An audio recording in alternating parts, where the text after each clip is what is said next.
this is Scotty Nell Hughes reporting for Patriot Update here at the Defending the American Dream with Americans for Prosperity. And I am here with Miss Fast and Furious herself, and we're not talking the movie, we're talking the book. Katie Pavlich. Katie, this week has been a big week for you. Some big news have come out. What have you found out? Well, the Congressional Oversight Committee in the House issued a joint report with Senator Chuck Grassley, who's the ranking member on the Senate Judiciary Committee, really coming down pretty hard on ATF and this whole thing. Now, it's a 200-page report. It's the first of three. We're waiting on the next two. It really, named responsibilities among ATF supervisors who were working in Phoenix and Washington, D.C. during the time of Operation Fast and Furious. A lot of the statements contradict what the men named said under oath. A lot of the documentation contradicts what they've said.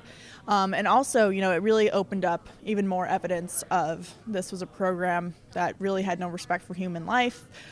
It brought in a lot more evidence on what Attorney General Eric Holder knew.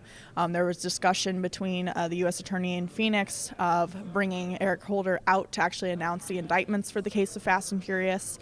As soon as Brian Terry was killed, that narrative changed to the Attorney General shouldn't be coming out to announce this case. And so, it's a lot of documentation. There's 2,000 actual hard documents that we're going through. I've been through about 500. It doesn't take me a while, but we're going to have a lot of information up on townhall.com in the next coming weeks, really going through that for people to kind of, bring in the evidence for the last 18 months and connect it with these reports that they're issuing now. Well, obviously, you've got some reading ahead of you, but what actually started this? You wrote your book. What actually got you initially started on the Fast and Furious case? Well, the book was actually never the intention. It was a matter of I was in D.C. covering the story for where I work at townhall.com and was in hearings all summer long just writing the stories and getting really into the case. And I initially got into it because it didn't make any sense to me why the Obama administration would be sending guns to the very people who President Obama made it a priority in early 2009 to stop.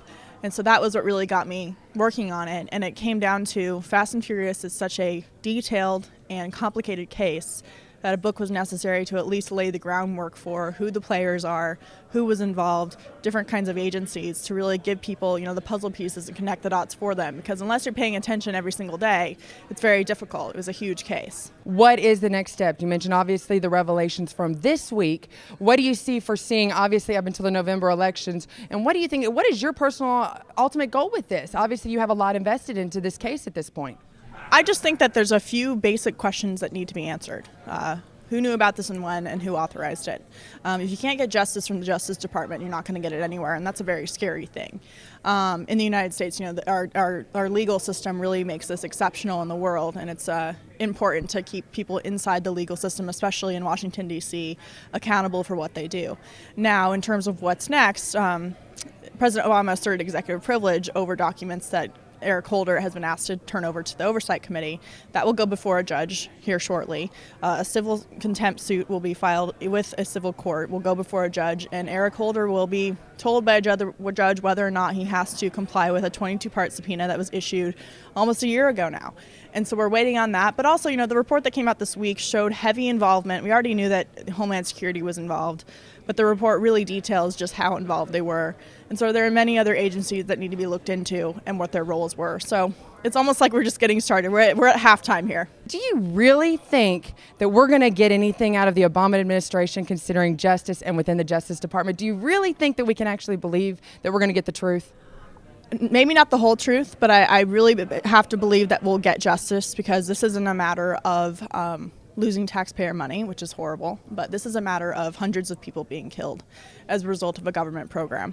There are human lives that were at stake here and many that were lost. And so it's very important that we, like I said, once again, get justice from our Justice Department. So we're working hard to get that for them. Well, Justice, that's one thing that we're going to get as long as we have great journalists like Katie Pavlich on townhall.com. You can follow her. And for Patriot Update, this is Scotty Nell Hughes reporting from Defending the American Dream Summit here in Washington, D.C.